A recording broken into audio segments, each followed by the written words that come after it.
सभी भाई बहनों को जय यीशु, जय मसीह की, प्रेज द लॉर्ड।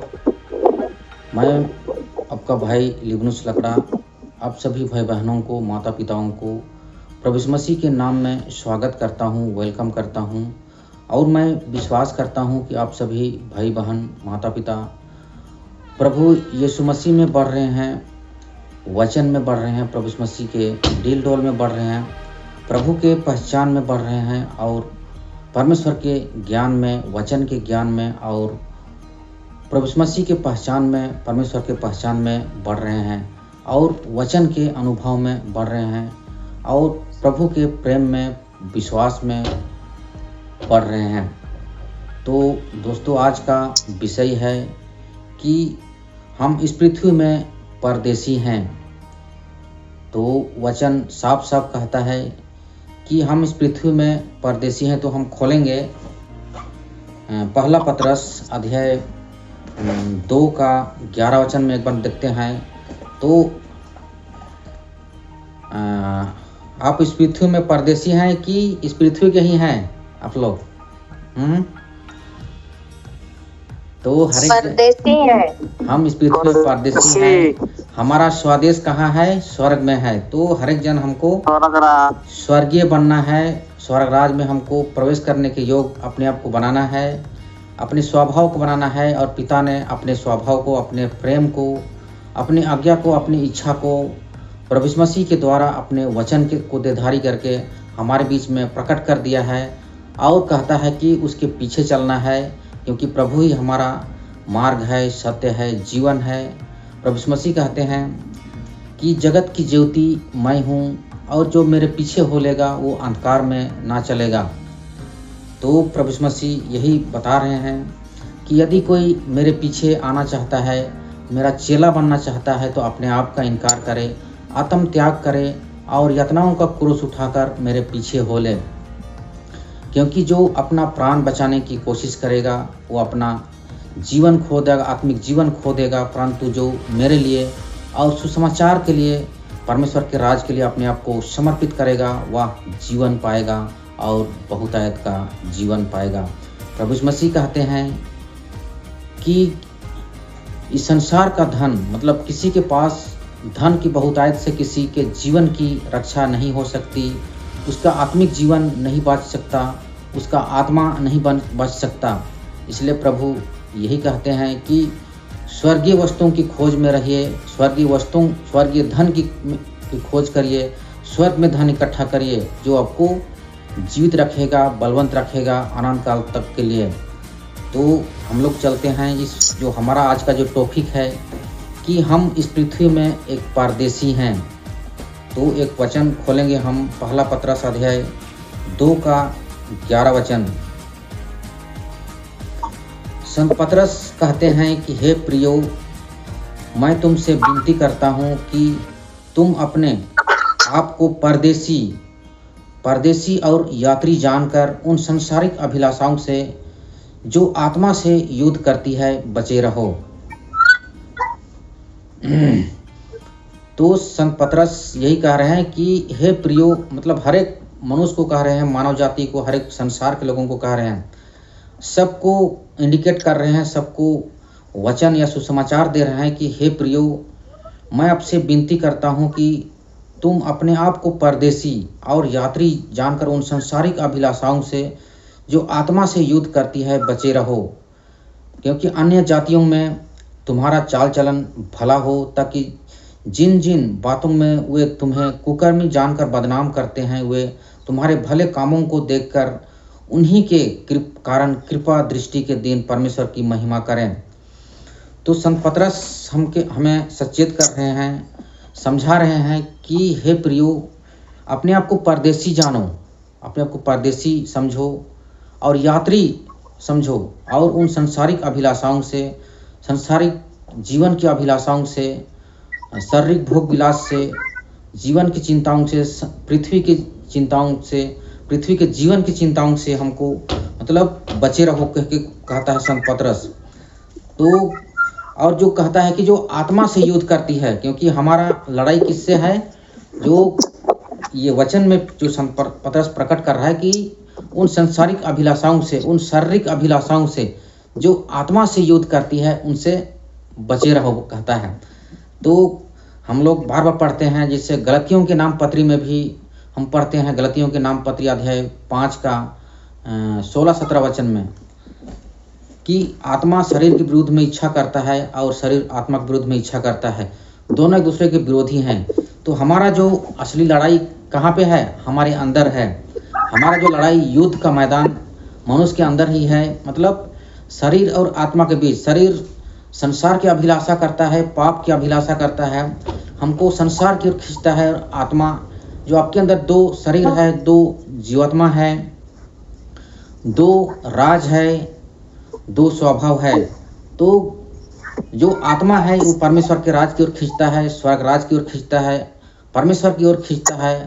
लेकिन जो शरीर है वो कहाँ खींचता है? संसार की ओर खींचता है, क्योंकि वो शरीर संसार का है, मिट्टी का बना है और मिट्टी में मिल जाएगा। तो हर एक जन को हमको अपने आप को पहचानना है, अपने अंदर झांकना है। और कौन ये क्या बोलते हैं, म्यूट करिए तो म्यूट करिएगा, म्यूट करिए। कौन म्यूट नहीं किया है? स्पीकर ऑफ कर दीजिए। हेलो, हवा चल रहा है किसकी तरफ? तो संत पतरस भी हमें साफ साफ कह रहा है कि हम अपने आप को परदेशी और यात्री जानकर उन संसारिक अभिलाषाओं से हमको बचे रहना है। और हमको धर्म के लिए स्वतंत्र होना है, लेकिन पाप के लिए हमको क्या होना है? भोले बनना है। मतलब ऐसा होना कि हम पाप को जानते नहीं, लेकिन धर्म के लिए हमको बुद्धिमान बनना है।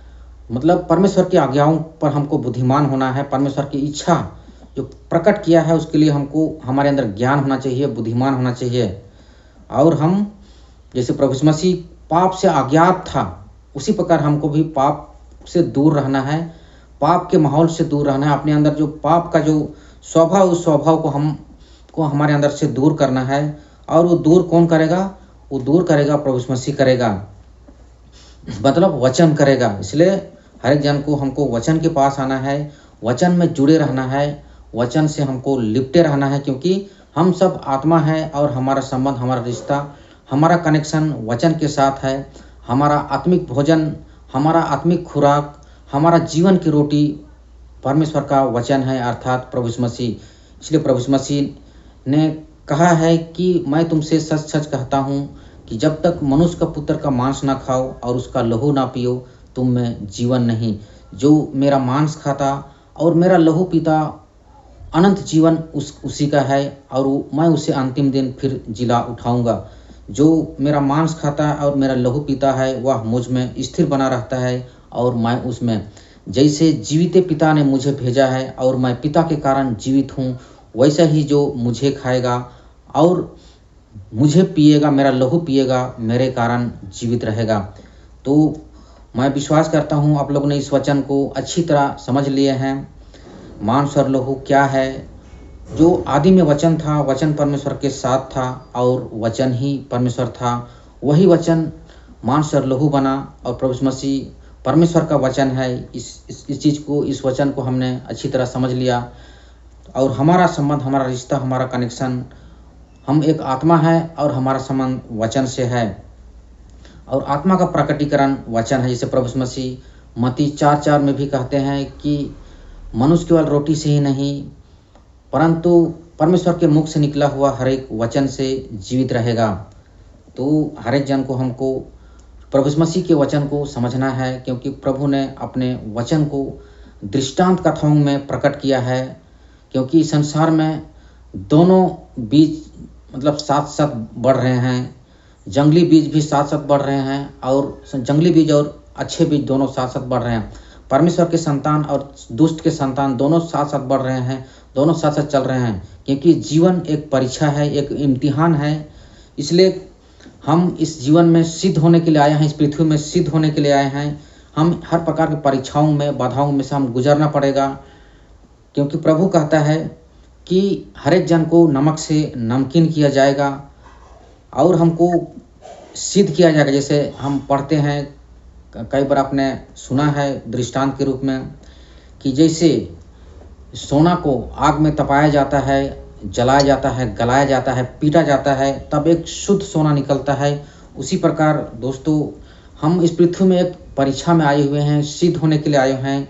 और प्रभु कहता है कि ठोकरों का लगना तो अवश्य है, ठोकरों का लगना अवश्य है। हम इस पृथ्वी में हर प्रकार के बाधाओं से, परीक्षाओं से, महाक्लेश से हमको गुजरना है। और ये सब परीक्षाएं जो बाधाएं जो आते हैं हमको सिद्ध करने के लिए आते हैं, परखे जाने के लिए आते हैं, ताकि हम उस सोना के समान जिसमें कोई दाग ना हो, चमकदार सोना जो जिसको गलाने के बाद, पीटने के बाद, जलाने के बाद एक शुद्ध सोना निकलता है, इसमें कोई दाग ना हो, झुर्री ना हो, बिल्कुल निष्कलंक और प्योर और शुद्ध हो जाता है। उसी प्रकार हम इस पृथ्वी में हर एक जन को इस महाक्लेश में, मृत्यु लोक में, ये पापमय संसार में, शैतान के सिंहासन में परमेश्वर ने सिद्ध होने के लिए बुलाया है, ताकि हम उस सोने की तरह विश्वास में खरा निकलकर, परीक्षाओं बाधाओं में खरा निकलकर हम परमेश्वर के राज में प्रवेश करें, जहाँ कोई दाग ना हो, झुर्री ना हो, कोई परमेश्वर के राज में, स्वर्ग राज में फिर से कभी फूट ना हो, कोई तनाव ना हो,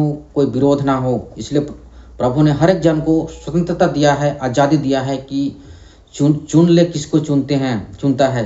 तो प्रभु कहता है कि जीवन और मृत्यु मैं तुम्हारे सामने रख दिया हूँ, चुन ले किसको चुनता है। आकाश और पृथ्वी को साक्षी रहकर मैं जीवन और मरण, जीवन और मृत्यु तेरे सामने रख दिया हूँ, भलाई और बुराई तेरे सामने रख दिया हूँ, पाप और पुण्य तेरे सामने रख दिया हूँ, अच्छा और बुरा तेरे सामने रख दिया हूँ।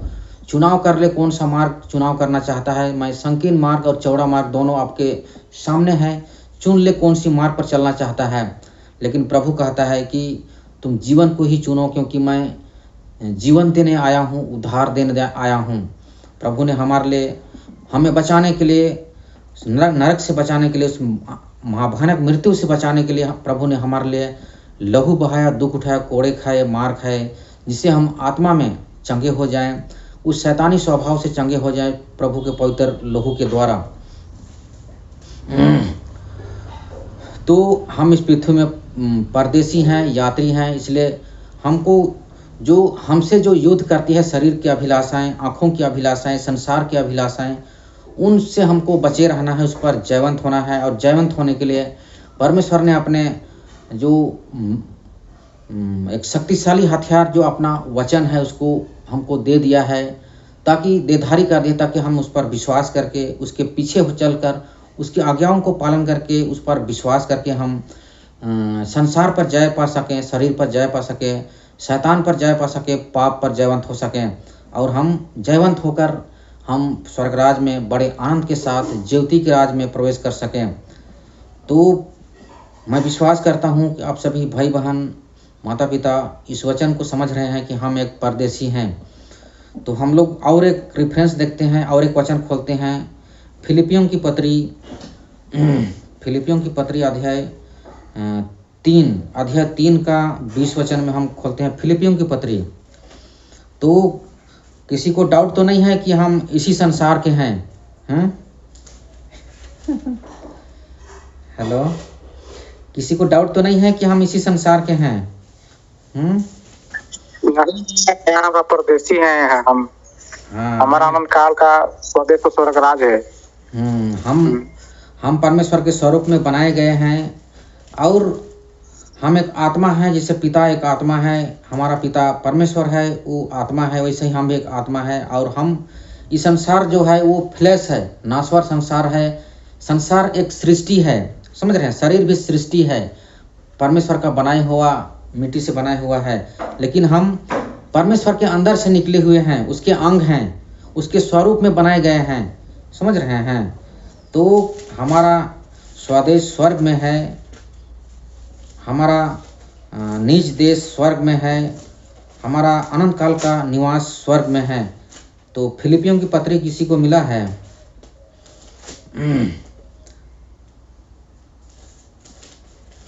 फिलिपियों की पत्री अध्याय 3 का 20 वचन में एक बार देखेंगे हम।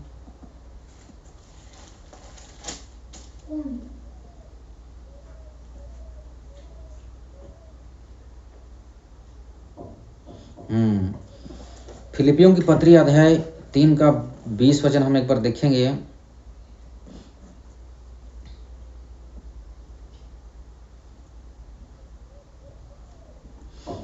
उन्नीस वचन से हम पढ़ते हैं। 19 वचन से, उनका अंत विनाश है कहता है। जो संसारिक लोग हैं, जो शारीरिक लोग हैं, उनके बारे संत पौलुस कह रहे हैं। एक बार 18 वचन से पढ़ने से ठीक होगा। क्योंकि बहुत से ऐसे चाल चलते हैं जिनकी चर्चा मैंने तुमसे बार बार की है और अब भी रो रो कर कहता हूँ कि वे अपनी चाल चलन से मसीह के क्रूस के बैरी हैं। क्योंकि वो क्या करते हैं? परमेश्वर के विरुद्ध में आचरण करते हैं, जीवन जीते हैं, परमेश्वर के जीवन से अलग हो गए हैं और आत्मा के विरुद्ध में वो लोग आचरण करते हैं, शरीर के अनुसार चलते हैं, शारीरिक अभिलाषाओं को पूरा करते हैं, शारीरिक अभिलाषाओं के लिए आत्मा के विरुद्ध में पाप करते हैं, परमेश्वर के विरुद्ध में पाप करते हैं, वचन के विरुद्ध में पाप करते हैं। तो संत पौलुस उन्हीं को फटकार मार रहे हैं और चेतावनी दे रहे हैं और कह रहे हैं कि उनका अंत विनाश है, उनका ईश्वर पेट है उनका ईश्वर पेट है और पृथ्वी की वस्तुओं पर मन लगाए रहते हैं। क्योंकि वो इस पृथ्वी में मतलब परमेश्वर के जीवन से अलग हो गए हैं, भटक गए हैं, बहुत दूर भटक गए हैं और पृथ्वी पर उन्होंने मन लगाया है। और यही कहते हैं कि हमारा स्वदेश यही है। क्योंकि वो लोग शारीरिक और संसारिक हो गए हैं, पाप का गुलाम बन गए हैं, दास बन गए हैं, शरीर का दास बन गए हैं, शरीर की अभिलाषाओं का दास बन गए हैं और उनका पेट ही ईश्वर है। समझ रहे हैं? उनका पेट ही ईश्वर है, मतलब खाना पीना ही सब कुछ है, उनका शरीर ही सब कुछ है। क्योंकि शैतान ने उनकी आँखों को बंद कर दिया है, उनके मन को कठोर कर दिया है, मोटा कर दिया है, ताकि मसीह जो परमेश्वर के स्वरूप में है उसका तेजोमय सुसमाचार उनके अंदर ना चमके, उनको समझ में ना आए। इसलिए वो लोग क्रूस के बैरी हो गए हैं, उनके मन मोटा हो गए हैं, कठोर हो गए हैं। और जब हम उनको वचन सुनाते हैं, स्वर्ग राज का जो वचन सुनाते हैं, परमेश्वर के राज का जो वचन सुनाते हैं, आज्ञा सुनाते हैं, सुसमाचार सुनाते हैं, तो उनके मन में वो नहीं घुसता है, ग्रहण नहीं कर पाते। क्योंकि वो लोग बहुत दूर भटक गए हैं, उनके मन कठोर हो गए हैं। क्योंकि शैतान ने उनके मनों को कठोर कर दिया है, मोटा कर दिया है, ताकि वो लोग परमेश्वर के तेजोमय सुसमाचार को वो लोग ग्रहण ना कर सके, ना समझे। इसलिए प्रभु ने कहा कि मैं दृष्टांत कथाओं में अपना मुंह खोलूँगा और जो कुछ पृथ्वी की उत्पत्ति से, सृष्टि के समय से गुप्त में रही है, मैं उसे प्रकट करूँगा और जो अंधकार में है मैं उसे उजागर करूँगा। क्योंकि इस संसार में शैतान और परमेश्वर दोनों की संतान हैं, दोनों लोग हैं। इसलिए प्रभु दृष्टांत कथाओं में बातें करता है। जब प्रभु पृथ्वी पर देहधारी हुआ और महिमा में प्रवेश करके अभी वापस चला गया है और हमें फिर से लेने के लिए आने वाला है। प्रभु अपने स्वर्गदूतों के साथ फिर से लेने के लिए आने वाला है, हर एक जन को रैप्चर में उठाने वाला है। तो प्रभु यही चाहता है कि हम सब उसके बताए हुए मार्ग पर चलें, वचन पर चलें, आज्ञा पर चलें, उस पर विश्वास करें और अपने पिता के, अपने परमेश्वर के स्वर्ग राज के स्वभाव को अपने अंदर धारण करें। मसीह को पहन ले। मसीह एक स्वभाव है, चरित्र है, आचरण है, परमेश्वर का स्वभाव है, परमेश्वर का वचन है, परमेश्वर का हथियार है, जिसने मानव जाति को बचाने के लिए अपने जो सबसे शक्तिशाली हथियार था, तलवार था, उसको शैतान के विरुद्ध में मनुष्यों को बचाने के लिए भेज दिया है, दे दिया है, ताकि हम उस पर विश्वास करने के द्वारा, उसको अपना उद्धारकर्ता मानने के द्वारा हम बचाए जाएं, उद्धार पाएं, जीवन पाएं। तो संत पौलुस कह रहे हैं कि हमको, क्योंकि हमारा स्वदेश पृथ्वी पर नहीं, हमारा स्वदेश स्वर्ग पर है, इसलिए हमको स्वर्गीय वस्तुओं पर मन लगाना है, प्रभु पर मन लगाना है, परमेश्वर पर मन लगाना है और संसार पर मन लगाना नहीं है। क्योंकि हम इस संसार के नहीं हैं। प्रभु यीशु मसीह भी कहते हैं कि हे पिता, उनकी रक्षा कर। हम पढ़ते हैं यूहन्ना 17 में पढ़ते हैं, उनकी रक्षा कर, जैसे मैंने जिस नाम से जो नाम अपने दिया था, मैंने उस नाम से उनकी रक्षा की, उसी प्रकार हे पिता उन्हें भी रक्षा कर। क्योंकि वे इस संसार के नहीं हैं और अभी वे लोग इस संसार पर रहेंगे। तो हम हमारे लिए प्रार्थना कर रहे हैं प्रभु यीशु मसीह। मत्ती संत यूहन्ना का सुसमाचार 17 में तो संत पौलुस कहते हैं कि उनका ईश्वर पेट है। वे अपनी लज्जा की बातों पर घमंड करते हैं और पृथ्वी की वस्तुओं पर मन लगाए रहते हैं। जो पृथ्वी का है वो पृथ्वी की वस्तुओं पर मन लगाए रहते हैं। तो मैं विश्वास करता हूँ कि आप लोग इस पृथ्वी के नहीं हो, आप परमेश्वर के संतान हो, परमेश्वर की बेटा बेटी हो, तो आप इस संसार पर मन नहीं लगा रहे हैं। इस संसार को आप लोगों ने त्याग दिया है और संसार की जो भी वस्तुएं हैं, संसार की अभिलाषा, शरीर की अभिलाषा, आँखों की अभिलाषा, जो आत्मा के विरुद्ध में युद्ध करती है, आत्मा के विरुद्ध में हमें खींचता है, तो उस चीज़ों पर आप मन नहीं लगा रहे हैं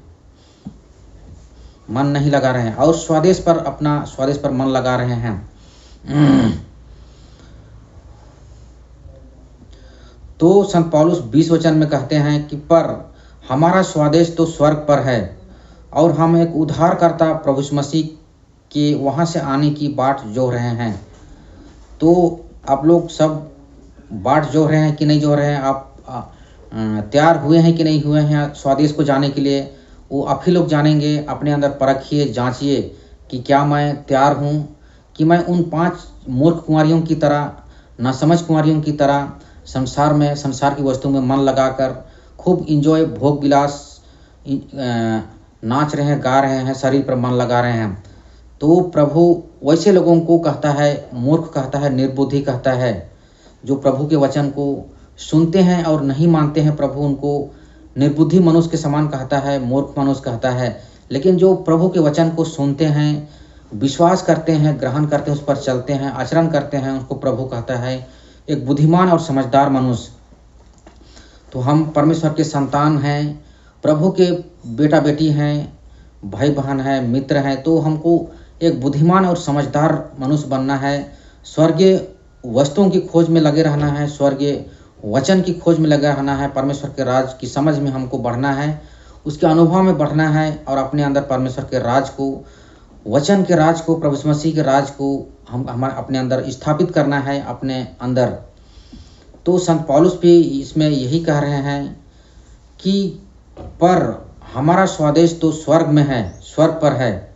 इसलिए हमारा जो प्रभु जो हमें इस पृथ्वी में कहता है कि मेरे आने तक स्थिर बने रहो, जो कुछ तेरे पास है उसे थामे रहो और प्राण देने तक विश्वासी बने रहो, क्योंकि मैं तुरंत ही आ रहा हूँ, तुरंत ही मैं आपको लेने के लिए आ रहा हूँ। विश्वासियों को, अपने दुल्हन को प्रभु लेने के लिए आ रहा है। तो हर एक जन को हमको बाट जोहते रहना है, अपने आप को तैयार करना है और हमको प्रभु ने मृत्यु पर जीवन दिलाया है, पाप पर जीवन दिलाया है। तो हमको भयभीत होने की जरूरत नहीं है, क्योंकि हमारे अंदर भय का आत्मा नहीं, सामर्थ का आत्मा दिया गया है, शांति का आत्मा दिया गया है।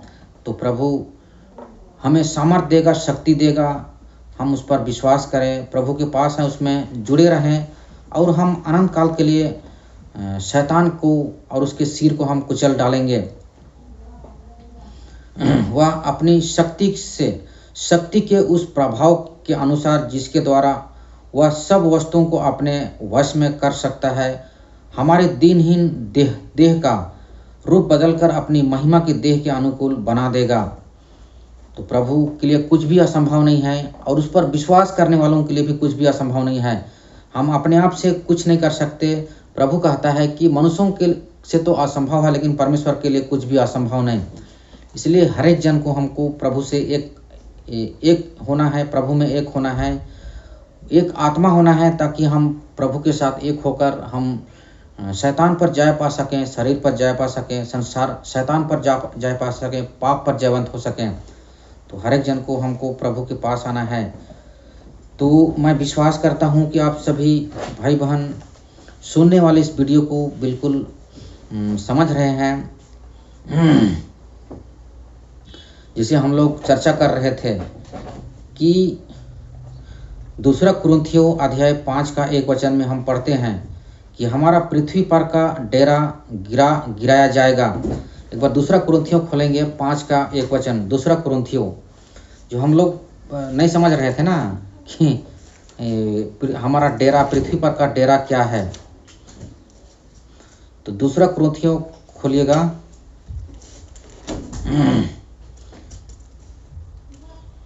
दूसरा कुरिन्थियों अध्याय 5 का 1 वचन हम देखेंगे। संत पौलुस कहते हैं, क्योंकि हम जानते हैं कि जब हमारा पृथ्वी पर का डेरा सरीखा गिराया जाएगा तो हमें परमेश्वर की ओर से एक स्वर्ग पर एक ऐसा भवन मिलेगा जो हाथों से बना हुआ घर नहीं परंतु चिर स्थायी है। जो स्वर्ग पर हमको वो डेरा दिया जाएगा, वो घर डेरा नहीं बोल सकते, उसको परमानेंट घर बोल सकते हैं, स्थायी घर बोल सकते हैं। वो हमारा घर है जो हाथ का बनाया हुआ नहीं है, वो अविनाशी है, अमर है, जो परमेश्वर ने हमें देगा। समझ रहे हैं ना कि इस पृथ्वी का डेरा क्या है? हमारा शरीर है। इस पृथ्वी का डेरा हमारा शरीर जिसमें हम निवास करते हैं। और 70-80 साल के बाद 70-80 साल में हमारा ये डेरा गिरा दिया जाएगा और हमको एक अविनाशी और अमर और चिर स्थायी भवन मिलेगा। मतलब आत्मा को निवास करने के लिए एक स्वर्गीय शरीर दिया जाएगा। स्वर्गीय शरीर जहाँ आप युगान युग तक वहीं पे रहेंगे, उसी घर में रहेंगे, मतलब स्वर्ग में रहेंगे। उस स्वर्गीय शरीर घर में रहेगा, स्वर्ग में रहेगा।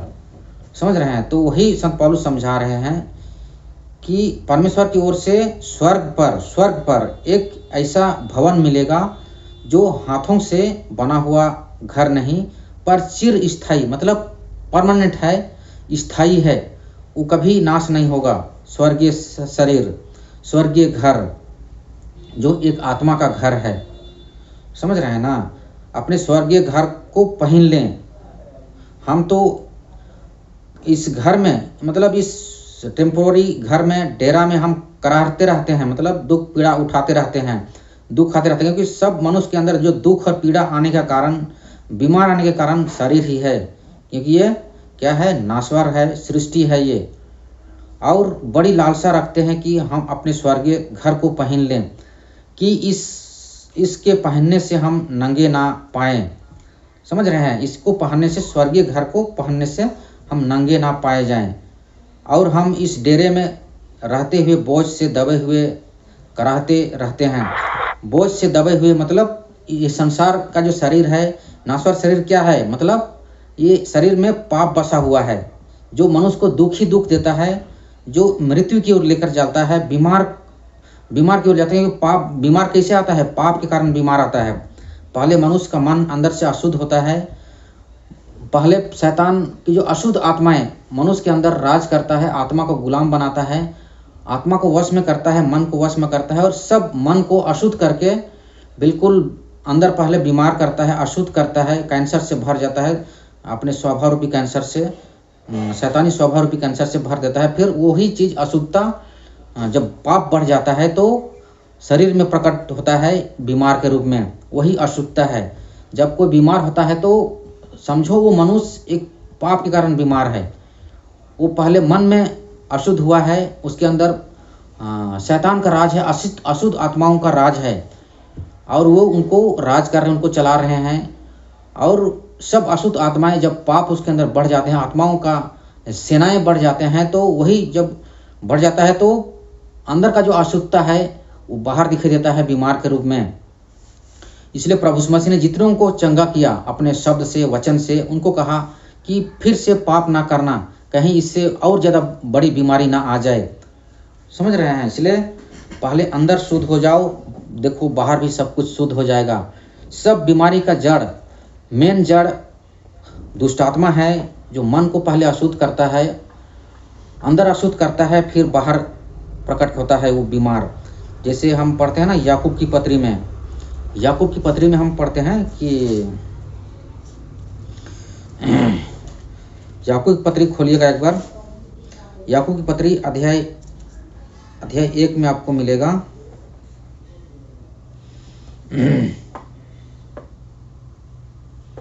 अध्याय 1 का 12 वचन से हम पढ़ते हैं, धन्य है वह मनुष्य जो परीक्षा में स्थिर रहता है, क्योंकि वह खरा निकलकर जीवन का वह मुकुट पाएगा जिसकी प्रतिज्ञा प्रभु ने अपने प्रेम रखने वालों के साथ के लिए किया है, मतलब प्रतिज्ञा किया, प्रेम रखने वालों से की है। जब किसी की परीक्षा हो तो वह यह ना समझे कि मेरी परीक्षा परमेश्वर की ओर से होती है, क्योंकि ना तो वह बुरी बातों से परमेश्वर की परीक्षा हो सकती है और ना वह किसी की परीक्षा आप करता है, परंतु प्रत्येक व्यक्ति अपने ही अभिलाषा से खींचकर पाप में फंसता है, मतलब फंसकर परीक्षा में पड़ता है। फिर अभिलाषा गर्भवती होकर पाप को जानती है और पाप बढ़ जाता है तो मृत्यु को उत्पन्न करता है। समझ रहे हैं, मृत्यु को उत्पन्न करता है। तो सब मृत्यु कब आता है? मृत्यु कब आता है? शारीरिक मृत्यु का हो या तो आत्मिक मृत्यु का हो, सबका जड़ पाप ही है। इसलिए पहले बीमार आता है, फिर शारीरिक मृत्यु आता है, फिर यदि मनुष्य सिद्ध नहीं हुआ, मतलब अशुद्ध अवस्था में, बीमार की अवस्था में, आत्मिक बीमारी की अवस्था में, शैतानी स्वभाव उसके अंदर भरा हुआ है जो कैंसर के समान है, उस अवस्था में जब मनुष्य बीमार होकर मर जाता है, डेथ कर जाता है, इस पृथ्वी चला जाता है, तो दूसरी आत्मिक मृत्यु जो नरक की मृत्यु है, दूसरी मृत्यु उसमें प्रवेश करता है। तो वही मृत्यु का कारण मनुष्य का पाप है। दोनों मृत्यु का कारण पाप ही है। समझ रहे हैं? तो संत पौलुस इसमें भी वही कह रहा है कि इसके पहनने से हम नंगे ना पाए जाएं। जो प्रभु में सिद्ध नहीं है, जो उद्धार नहीं पाकर मर जाएगा, जीवन नहीं पाकर मर जाएगा, मन बिना फिराए मर जाएगा, वो अनंत काल तक नंगा ही रहेगा। मतलब उसको वो वस्त्र, वो घर नहीं दिया जाएगा, वो नरक में नंगा ही रहेगा। समझ रहे हैं? नंगा ही रहेगा वो। उसको जो स्वर्गीय घर, जो आत्मा, जो परमेश्वर ने जो आत्मिक शरीर जो देने वाला है, स्वर्गीय घर जो चिर स्थायी है, वो उसको नहीं मिलेगा, वो नंगा ही रहेगा। इसलिए प्रभु यीशु मसीह ने कहा, प्रकाशित वाक्य अध्याय 3 में खोलेंगे हम। प्रकाशित वाक्य अध्याय 3 में प्रभु यीशु मसीह इस नंगेपन का जिक्र किया है। प्रकाशित वाक्य अध्याय 3 खोलिएगा। प्रभु यीशु मसीह लौदीकिया की कलीसिया में एक मनुष्य को कह रहा है। 17 वचन से हम पढ़ते हैं। 17 वचन से हम पढ़ते हैं। प्रभु यीशु मसीह कहते हैं कि तू कहता है कि मैं धनी हूँ और धनवान हो गया हूँ और मुझे किसी वस्तु की घटी नहीं, और यह नहीं जानता कि तू अभागा है, तुझ है, कंगाल है, अंधा है और नंगा है। और नंगा है कहता है। समझ रहे हैं? प्रभु यीशु मसीह आगे कहते हैं कि इसलिए मैं तुझे सम्मति देता हूँ कि तू आग में ताया हुआ सोना मुझसे मोल ले, कि तू धनी हो जाए।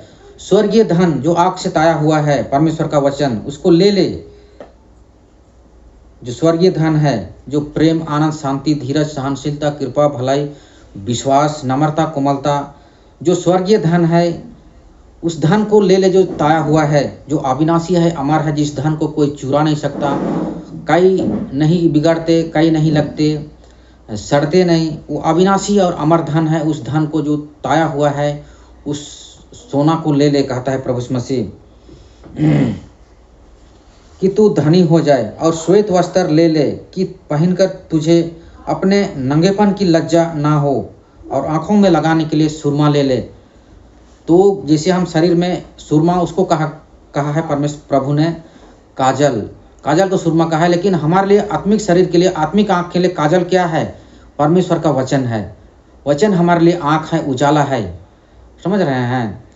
तो हम पढ़ते हैं ना वहाँ भजन संहिता 119 का 5 वचन में, शायद हम पढ़ेंगे गलत नहीं हो तो, कि वहाँ कहता है कि तेरा वचन मेरा आँख का उजाला है, प्रकाश है, पाँव का दीपक है।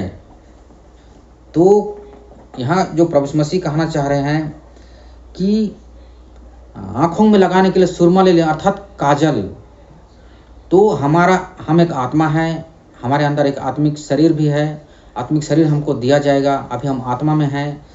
तो जो आत्मा का जो आँख है, वो मन का जो आँख है, वो परमेश्वर का वचन है, प्रभु का वचन है, आज्ञा है, शिक्षा है, ज्ञान है। उसको ले ले कि तू देखने लगे और ठोकर ना खाए, धोखा ना खाए।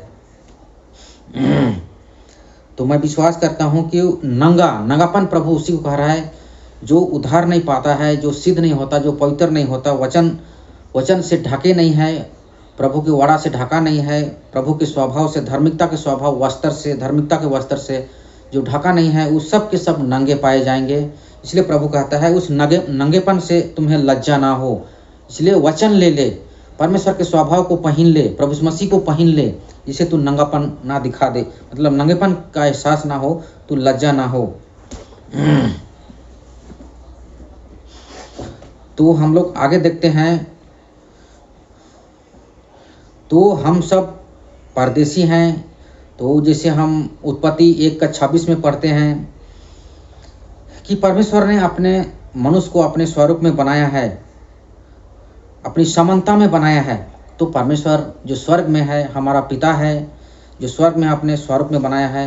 परमेश्वर आत्मा है और हम भी एक आत्मा है, अपने स्वरूप में, आत्मिक स्वरूप में हमको बनाया है। तो इस प्रकार हम ये वचन प्रकट करता है, क्लियर करता है कि हमारा ये संसार स्वदेश नहीं है, हमारा स्वदेश स्वर्ग है, परमेश्वर के राज में है, पिता के राज में है। तो 2 कुरिन्थियों अध्याय 3:17 भी कहता है, प्रभु तो आत्मा है, प्रभु तो आत्मा है, जहाँ प्रभु की आत्मा है वहाँ स्वतंत्रता है, आज़ादी है। तो हमको इस पृथ्वी में आज़ाद होना है। और मनुष्य की सबसे बड़ी आवश्यकता है कि अपने आप को पहचाने, अपने आप को जाने। जब हम अपने आप को पहचानेंगे, अपने आप को जानेंगे कि मैं कौन हूँ, मेरा मूल स्वरूप क्या है, मैं कहाँ से आया हूँ, मेरा स्वदेश कहाँ है, मुझ में कौन जीवित है, तो हम इस प्रकार अपने स्वदेश को पहचान लेंगे, अपने राज को, अपने देश को पहचान लेंगे। क्योंकि हम एक आत्मा है और हमारा स्वदेश स्वर्ग में है। क्योंकि स्वर्ग आत्माओं का राज है, आत्मिक दुनिया है। और हमको इस पृथ्वी से जो भी हम प्रभु की इच्छा है, उस चीज़ को हमको अपने काम को पूरा करके हमको स्वदेश लौटना है। इसलिए अपने स्वर्गीय वस्तुओं की खोज में रहिए, स्वर्गीय वस्तुओं पर मन लगाइए। और स्वर्ग राज जाने का जो लाइसेंस है, जो वीज़ा है, जो हमारा प्रभु मसीह है, जिसको परमेश्वर ने अगुवे के रूप में हमें दे दिया है, उसको अपने अंदर बसाइए। क्योंकि प्रभु हमारे अंदर बसना चाहता है, क्योंकि प्रभु परमेश्वर का वचन है और वचन हमारे अंदर बसना चाहता है, हमारे संग संग चलना चाहता है, हमें जीवन देना चाहता है, हमें उद्धार देना चाहता है इस पाप के स्वभाव से, और अपने स्वदेश को ले जाना चाहता है, शुद्ध करके, पवित्र करके। जैसे हम पढ़ते हैं इफिसियों की पत्री अध्याय 5:26 में हम पढ़ते हैं कि वचन के जल के स्नान से शुद्ध करके अपने परमेश्वर से मेल करा दे, अपने पिता के सामने खड़ा करे, जिसमें कोई झुर्री ना हो, कोई दाग ना हो। तो दोस्तों, हर एक जन को हमको पवित्र होना है, शुद्ध होना है। और वो शुद्ध होने का जो पवित्र जल है, समर्थित जल है, वो परमेश्वर का वचन है, प्रभु यीशु मसीह है, जो हमको पवित्र करते हैं, शुद्ध करते हैं, परिवर्तन करते हैं, उद्धार देते हैं। जिसे हम यूहन्ना 15 में पढ़ते हैं, प्रभु यीशु मसीह कहते हैं कि तुम तो उस वचन के कारण शुद्ध हो जो मैंने तुमसे कहा है। तो हर एक जन को हमको प्रभु यीशु मसीह के पास आना है, वचन के पास आना है और अपने आप को शुद्ध करना है, पवित्र करना है, निष्कलंक करना है। क्योंकि हम जन्म से ही पापी हैं, हम पाप में ही जन्मे हुए हैं, पाप के अधीन में हैं, पाप के वश में हैं। तो हमको हर जन को मन फिराना होगा, शुद्ध होना होगा, पवित्र होना होगा, नए सिरे से जन्म लेना होगा। तो हम लोग आगे देखते हैं, जिससे प्रभु यीशु मसीह कहते हैं संत मत्ती का 5वां अध्याय 34 में कि स्वर्ग परमेश्वर का सिंहासन है, स्वर्ग परमेश्वर का सिंहासन है और पृथ्वी उसकी पाँव की चौकी है, कहता है। तो हमारा पिता जिसके अंदर से हम निकले हुए हैं, जिसने अपने आत्मा का बीज लगाया, हम सब खेती हैं, इस पृथ्वी में हम बोए गए हैं, खेती किए गए हैं। और परमेश्वर हमसे फल चाहता है, फलवंत होने की बातें कहता है। इसलिए प्रभु यीशु मसीह भी यूहन्ना 15 में कहता है कि तुम फलवंत हो। क्योंकि जब मनुष्य फलवंत होता है, जब हम फलवंत होते हैं, तभी पिता की महिमा होती है। मेरे पिता की महिमा उसी में होती है कि तुम बहुत सब फल लाओ। तो हम सब खेती हैं, परमेश्वर की खेती हैं। तो हमको फल की आवश्यकता है, हमको फलवंत होने की आवश्यकता है। और हम जो आत्मा का फल हम देखते हैं गलतियों के नाम पत्री अध्याय 5:22 में, जो आत्मा के फल हैं, तो उस फल से हमको फलवंत हो जाना है, लद जाना है। उस फल आत्मिक फल से हमको भरपूर हो जाना है। जैसे प्रभु यीशु मसीह कहते हैं ना, जैसे पेड़ को फल से पहचाना जाता है, जैसे पेड़ को फल से पहचाना जाता है, वैसे ही एक मनुष्य को उसके फल से ही पहचाना जाता है, क्योंकि हम सब खेती हैं और परमेश्वर ने हमें खेती किया है और परमेश्वर की इच्छा यही है कि हम सब फल लाएं, आत्मा के फल लाएं।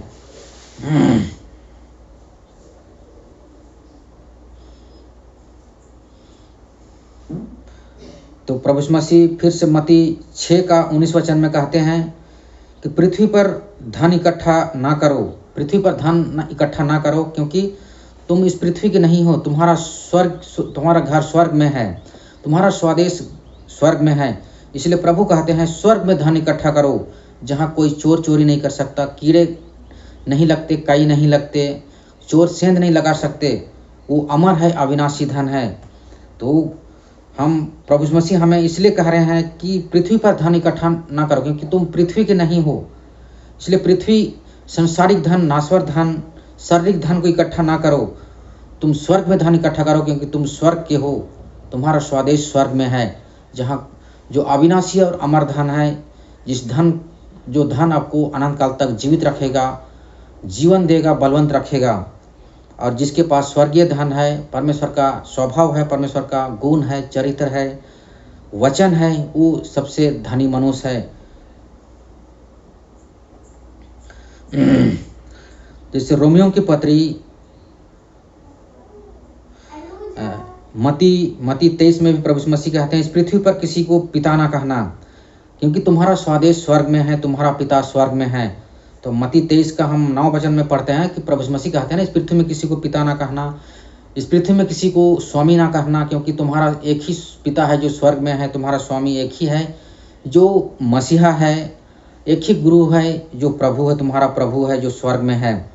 तो दोस्तों, हमारा संबंध, हमारा रिश्ता स्वर्ग से है, हमारा दुनिया, हमारा असली स्वदेश स्वर्ग में है। इसलिए हमको स्वर्गीय वस्तुओं पर मन लगाने की आवश्यकता है, स्वर्गीय वस्तुओं की खोज में हमको रहना है।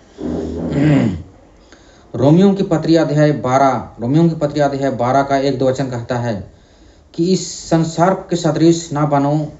तो एक बार हम लोग खोलते हैं रोमियो की पत्री खोलते हैं हम लोग एक बार।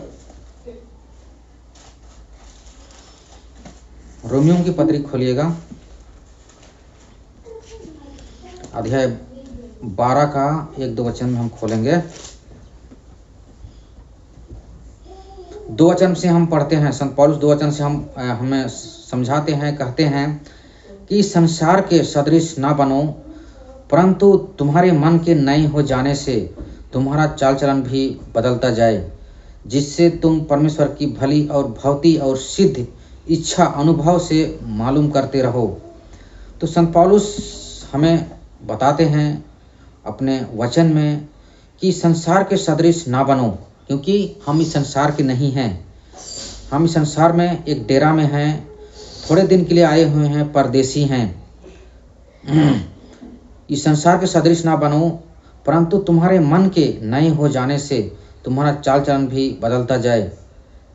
तो हमको स्वर्गीय चाल चलन में, स्वर्गीय स्वभाव में हमको अपने आप को बदलना है, नए सिरे से जन्म लेना है, अपने आप अंदर बदलाव लाना है। प्रभु यीशु मसीह कहते हैं कि समय पूरा हुआ है, मन फिराओ, क्योंकि स्वर्ग का राज निकट आ गया है, और सुसमाचार पर विश्वास करो बोलते हैं। स्वर्गीय सुसमाचार पर विश्वास करो, परमेश्वर के वचन पर विश्वास करो, प्रभु यीशु मसीह पर विश्वास करो और अपने आप को बदलो, स्वर्गीय स्वभाव में बदल जाओ। जैसे प्रभु यीशु मसीह का स्वभाव था वैसे तुम्हारा स्वभाव भी हो। जैसे फिलिपियों की पत्री अध्याय 2 का 5 वचन में हम पढ़ते हैं, वहाँ संत पौलुस वहाँ भी कहते हैं कि जैसे तुम्हारा स्वभाव, जैसे मसीह का स्वभाव वैसे तुम्हारा स्वभाव भी हो। तो हमको संसार के समान संसार पर मन नहीं लगाना है, शरीर पर मन नहीं लगाना है, शारीरिक अभिलाषों पर मन नहीं लगाना है, क्योंकि संत पौलुस कहते हैं शरीर पर मन लगाना तो मृत्यु है, पर आत्मा पर मन लगाना जीवन और शांति है। इसलिए जो शारीरिक मनुष्य है वो शरीर की चिंता करते हैं, संसार की चिंता करते हैं, शरीर के लिए लड़ते हैं, शरीर के लिए परिश्रम करते हैं, शारीरिक जीवन जीते हैं हुए। तो संत पौलुस कहते हैं रोमियो की पत्री अध्याय 8 का 6-7 वचन में कि शरीर पर मन लगाना तो मृत्यु है, पर आत्मा पर मन लगाना जीवन और शांति है। यदि तुम शरीर के अनुसार, 12 वचन में कहता है, यदि तुम शरीर के अनुसार दिन काटोगे तो मरोगे, परंतु यदि आत्मा की सामर्थ्य से वचन की समझ से शरीर की क्रियाओं को मारोगे, दमन करोगे, कंट्रोल करोगे, तो उसका प्रतिफल जीवन और शांति है। तो दोस्तों, हर एक जन को हमको इस संसार पर नहीं स्वर्ग पर मन लगाना है, क्योंकि हमारा स्वदेश स्वर्ग है। हम इस पृथ्वी में परदेसी हैं, इसलिए स्वर्गीय वस्तुओं की खोज में रहना है हमको, आत्मिक धन की खोज में रहना है, स्वर्गीय धन की खोज में रहना है, स्वदेश जो पहुंचने वाला मार्ग की खोज में रहना है। प्रभु ने हमें 2 मार्ग बताया है, एक संकीर्ण मार्ग, एक चौड़ा मार्ग है। हमारे सामने 2 मार्ग है और वो मार्ग आपके अंदर से शुरू होता है। दोनों मार्ग आपके अंदर से शुरू होता है। वहाँ मार्ग का शुरुआत आपके अंदर है। आपके अंदर जो शरीर है जो चौड़ा मार्ग है, आत्मा है जो संकीर्ण मार्ग है। तो हमको आत्मा के मार्ग पर चलना है, वचन के मार्ग पर चलना है, जिस मार्ग पर हमको प्रभु यीशु मसीह मिलेगा अगुवे के रूप में, और प्रभु यीशु मसीह हमें लेकर जाएगा अनंत जीवन की ओर, स्वर्ग की ओर लेकर जाएगा, पिता के राज में, अपने अनंत राज में प्रवेश कराने के लिए लेकर जाएगा, और हमें शुद्ध करके लेकर जाएगा। मैले में हमको लेकर नहीं जाएगा, पाप की अवस्था में हमको लेकर नहीं जा सकता। इसलिए प्रभु यीशु मसीह परमेश्वर जो अपना वचन, जो शुद्ध जल है, जीवन का जल है, उस जल को पृथ्वी पर भेज दिया है, ताकि मनुष्य उस जल से नहाएं, उस जल को खाएं पिएं, विश्वास करें जो परमेश्वर का वचन है, और शुद्ध होकर अपने स्वदेश को लौटें। क्योंकि जैसे हमारे बच्चे लोग बाहर खेल के आते हैं तो कहते हैं कि पहले हाथ मुंह धोकर आओ, पाँव सबको धोकर आओ, चेहरा सबको धोकर आओ, तब घर के अंदर आना। तो वैसा ही हम अभी अपने पिता के राज से बाहर आए हुए हैं, संसार में आए हुए हैं, परदेसी आए हुए हैं, और हमको अच्छी तरह शुद्ध होकर, पवित्र होकर, निष्कलंक होकर हमको अपने स्वदेश को लौटना है। तो जब तक हम निष्कलंक नहीं होंगे, अपने वस्त्र को नहीं धोएंगे, अपने शरीर को नहीं धोएंगे, आत्मिक शरीर को नहीं धोएंगे, जो प्रभु के लहू से हम अपने आप को साफ नहीं करेंगे, नहीं धोएंगे। प्रभु यीशु मसीह का लहू मतलब प्रभु का वचन ही लहू बना था, मानसर लहू बना था। तो प्रभु के वचन रूपी जीवन के जल से हमको अपने आप को धोना है, साफ करना है, स्नान करना है, तब हमको स्वदेश जाना है। जो साफ नहीं करेगा, नहीं धोएगा, नहीं नहाएगा वचन रूपी जीवन के जल से, शुद्ध नहीं होगा, तो हम स्वदेश को लौट नहीं सकते। इस अशुद्धता और अपवित्र की स्थिति में हम नहीं जा सकते। इसलिए प्रभु यीशु मसीह हर एक जन को शुद्ध करने के लिए आया है, पवित्र करने के लिए आया है। वो अशुद्धता मतलब शैतान का स्वभाव, जो पाप का स्वभाव, उस स्वभाव से हमको पवित्र करने के लिए आया है। और परमेश्वर का वचन जीवित है, प्रबल है, दोधारी तलवार के समान चोखा है। परमेश्वर का वचन जो अग्नि के समान है, जो शैतान के स्वभाव को भस्म कर देता है, नाकाम कर देता है, बिल्कुल निकाल देता है, शुद्ध कर देता है। इसलिए हम परमेश्वर के वचन को अधिकाई से अपने हृदय में बसाना है, अपने हृदय में भरना है, जिससे हम शुद्ध हो जाएं। जिसे हम पढ़ते हैं, या तो एक उदाहरण हम सुनते हैं कि जब हम कोई एक बकेट में, बाल्टी में गंदा पानी लेकर नलका के नीचे रख देते हैं और एक साफ पानी वाला नलका को खोल देते हैं, तो थोड़ी देर बाद देखने जाते हैं तो गंदा पानी बाहर निकल जाता है और साफ पानी भर जाता है। तो दोस्तों, वैसे ही हम जो इस पृथ्वी में जब माता गर्भ से जन्मे, तो अशुद्ध जल के समान उत्पन्न हुए हैं, गंदा पानी के समान उत्पन्न हुए हैं, पाप की अवस्था में उत्पन्न हुए हैं, पाप की दशा में उत्पन्न हुए हैं, पाप के वश में उत्पन्न हुए हैं। और जब हम प्रभु का वचन, जो जीवन का जल है, शुद्ध जल है, पवित्र जल है, प्रभु का लहू है, उसको जब अपने अंदर भरते हैं, नहाते हैं, तो हम शुद्ध हो जाते हैं, पवित्र हो जाते हैं। और प्रभु हर एक जन को ऐसा ही करेगा। और प्रभु की इच्छा यही है कि हर एक जन को प्रभु अपने वचन से शुद्ध करके, धोकर अपने पिता के सामने ले जाना चाहता है, अपने स्वदेश को ले जाना चाहता है। और इसीलिए परमेश्वर ने अपने वचन को भेजा है, अपने वचन को, अपने पुत्र को इस पृथ्वी पर भेजा है, ताकि हर एक मनुष्य को शुद्ध करके, निष्कलंक करके, सिद्ध करके फिर से अपने स्वदेश को लौटाए, लेकर आए। और प्रभु ही हमारा मार्ग है, जीवन है, सत्य है।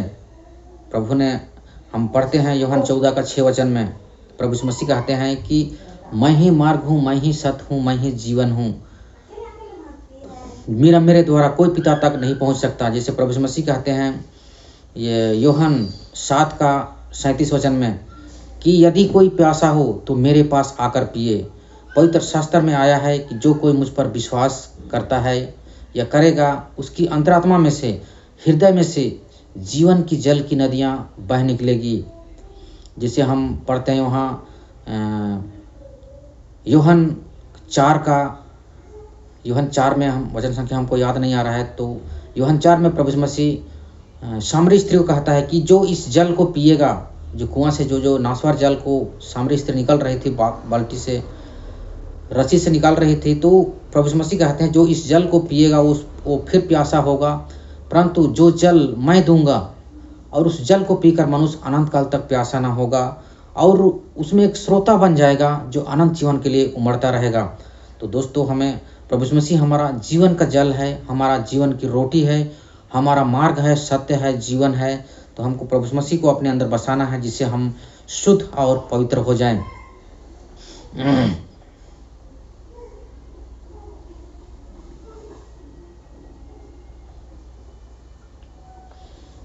तो दोस्तों, जय यीशु, जय मसीह की, प्रेज द लॉर्ड।